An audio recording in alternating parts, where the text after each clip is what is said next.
شكرا يا ربي شكرا هديت قلبي شكرا نورت دربي شكرا شكرا يا رب. نبی اکرم صلی اللہ علیہ وسلم جمعہ کے تعلق سے، اس کی نماز کے تعلق سے فرماتے ہیں، صحیح بخاری اور صحیح مسلم کی صحیح ان کی روایت ہے، آپ صلی اللہ علیہ وسلم فرمایا اور کہا کہ لوگ جمعہ ترک کرنے سے باز آ جائیں. مطلب بہت سے لوگ ایسے ہوتے ہیں جو جمعہ چھوڑ دیتے ہیں، وجوہات بہرحال جو کچھ بھی ہو، لیکن اس بات کا بہت زیادہ ہم خیال رکھیں کہ جمعہ ہم خواہ کبھی نہ چھوڑیں. تو آپ صلی اللہ علیہ وسلم جمعہ کی اہمیت بتاتے فرماتے اور کہتے ہیں لوگ جمعہ ترک کرنے سے باز آ جائیں یا پھر اللہ ان کے دلوں پر مہر لگا دے گا.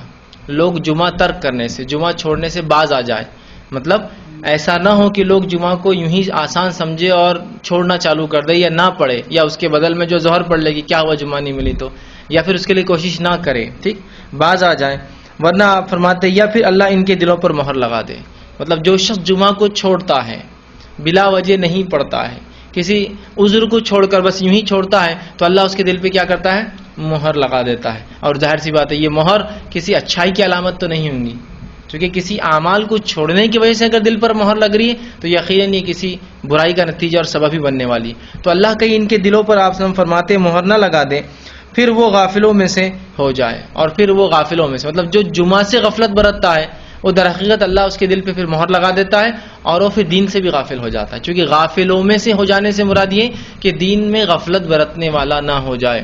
تو جو شخص جمعہ کو آسان لے لیتا ہے، جمعہ نہیں پڑھتا، اس کی اہمیت کو نہیں سمجھتا، اس کے واجب ہونے کو نہیں سمجھتا اور وہ آسانی جمعہ کو ترک کر دیتا ہے، تو آپ سے فرماتے ہیں ایسے شخص کے دل پر اللہ کیا کرتا ہے؟ مہر لگا دیتا ہے، ایک سیل لگا دیتا ہے، ٹھیک.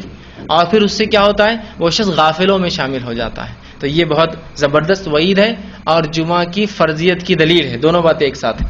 وعید اس چیز کی ہے کہ انسان جمعہ کو نہ چھوڑے، ایک مسلمان جمعہ کو جو ہے کسی بھی حد تک کوشش کرے کہ اس کو پڑھے، اور دوسرا یہ کہ جمعہ کا پڑھنا ہم پر واجب اور فرض ہے. یاد رکھیں. اسی طرح نبی اکرم